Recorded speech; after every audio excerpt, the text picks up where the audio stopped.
স্বাগতম নতুন এটি ভিডিঅ'লৈ সকলোকে স্বাগতম জনাইছোঁ। আজিৰ এই ভিডিঅ'টোত ভাৰতৰ ৰাজ্যসমূহ আৰু সেই ৰাজ্যসমূহৰ ৰাজধানীৰ বিষয়ে আলোচনা কৰিম। আমি জানো যে ভাৰতবৰ্ষত মুঠ 28খন ৰাজ্য আৰু 8খন কেন্দ্ৰীয় শাসিত অঞ্চল আছে। অন্ধ্ৰপ্ৰদেশ ৰাজধানী হৈছে অমৰাৱতী। ৰাজ্য অৰুণাচল প্ৰদেশ ৰাজধানী ইটানগৰ। ৰাজ্য অসমৰ ৰাজধানী কি বাৰু? হয়, অসমৰ ৰাজধানী হৈছে দিছপুৰ। ৰাজ্য বিহাৰ ৰাজধানী পাটনা। ছত্তীশগড়ৰ ৰাজধানী হৈছে ৰায়পুৰ। গোৱাৰ ৰাজধানী হৈছে পানাজী। ৰাজ্য গুজৰাট আৰু গুজৰাটৰ ৰাজধানী হৈছে গান্ধীনগৰ। ৰাজ্য হাৰিয়ানাৰ ৰাজধানী হৈছে চণ্ডীগড়। ৰাজ্য হিমাচল প্ৰদেশ ৰাজধানী শিমলা। ৰাজ্য ঝাৰখণ্ডৰ ৰাজধানী হৈছে ৰাঞ্চি। ৰাজ্য কৰ্ণাটক ৰাজধানী বেংগালুৰু। ৰাজ্য কেৰালা ৰাজধানী তিৰুৱনন্তপুৰম। ৰাজ্য মধ্যপ্ৰদেশ ৰাজধানী ভোপাল।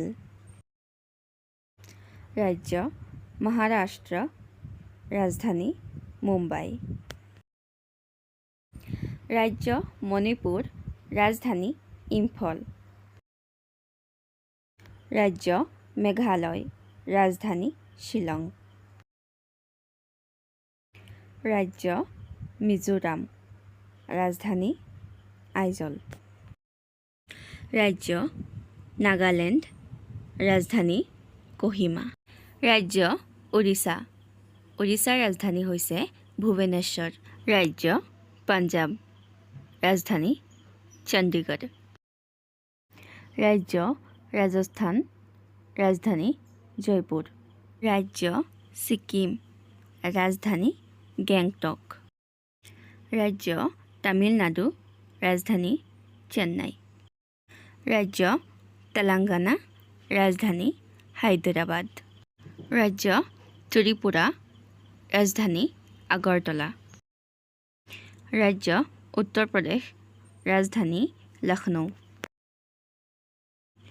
ৰাজ্য উত্তৰাখণ্ড ৰাজধানী দেহৰাদুন। ৰাজ্য পশ্চিম বংগ ৰাজধানী কলকাতা। এতিয়া চাওঁ আহক কেন্দ্ৰীয় শাসিত অঞ্চলসমূহৰ ৰাজধানী। আন্দামান আৰু নিকোবৰ দ্বীপপুঞ্জ ৰাজধানী হৈছে পৰ্ট বেইল। কেন্দ্ৰীয় শাসিত আন এটি অঞ্চল হৈছে চণ্ডীগড় আৰু চণ্ডীগড়ৰ ৰাজধানী হৈছে চণ্ডীগড়। দাদৰা আৰু নগৰ হাভেলী আৰু দমন দিউৰ ৰাজধানী হৈছে দমন। জম্মু কাশ্মীৰৰ ৰাজধানী হৈছে শ্ৰীনগৰ। লাডাখৰ ৰাজধানী হৈছে লেহ। লাক্ষাদ্বীপৰ ৰাজধানী হৈছে কাভাৰাত্তি। পণ্ডিচেৰী ৰাজধানী হৈছে পুডুচেৰী। দিল্লী ৰাজধানী নতুন দিল্লী। এতিয়া তোমালোকে কমেণ্ট কৰি জনাব লাগে যে ভাৰতৰ ৰাজধানী কি। আজিলৈ ইমানেই, ধন্যবাদ।